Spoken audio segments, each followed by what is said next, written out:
1979. What a year. On air, Since then, a lot of online, things have and changed, on your but one smart thing remains speaker. true. The great Royal opportunity Copenhagen, promise. more than just ice cream. Open every day for food and coffee. Over 270 locally owned centres servicing Australia since 1979. Hello, David Dollen here with your news briefing. Wild winds are smashing Australia's southeast with gusts up to 130 k's an hour. Warnings are in place for parts of New South Wales, eastern Victoria and Tasmania, while alpine areas are bracing for blizzard-like conditions.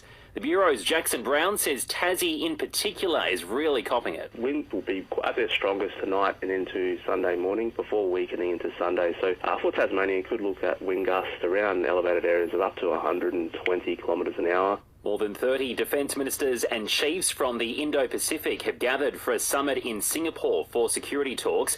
Our Defence Minister, Richard Marles, highlighting China's growing power in the region. Australia does not question the right of any country to modernise their military capabilities consistent with their interests and resources. But large-scale military build-ups must be transparent. China's military build-up is now the largest and most ambitious we have seen since the end of the Second World War. A Canadian national allegedly busted with $22 million worth of crystal meth in his luggage at Melbourne Airport told authorities it was salt.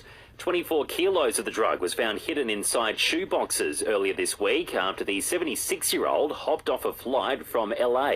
And the New South Wales government is throwing $500 million towards upgrading the rail line between Sydney and the Central Coast, promising to slash travel times to just 25 minutes. What would you do with $1? Did you know that for every $1 donated to Food Bank, 2 meals are created? Head to foodbank.org.au. Brisbane will revert to form with their key tools for tonight's clash with St Kilda at the Gabba. Joe Danaher, Eric Hipwood and Dan McStay will share the forward line for the first time this year. An exciting prospect, according to coach Chris Fagan. It's not like it's a new thing for us. We played that way for a big chunk of last year and did so pretty successfully, I might add, when those three boys were in the team together with Oscar. It's just going back to what we know. Fremantle host Hawthorn in this afternoon's only game at Optus Stadium.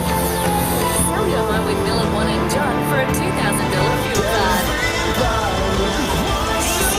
SAFM weather. Checking the Limestone Coast forecast, a shower or two this afternoon, 13 the forecast high, down to 8 this evening, more rain on the way tomorrow and a shower or two again on Monday. Our listener app is the new home of radio, podcast, music and news. Join up to listen live or on demand.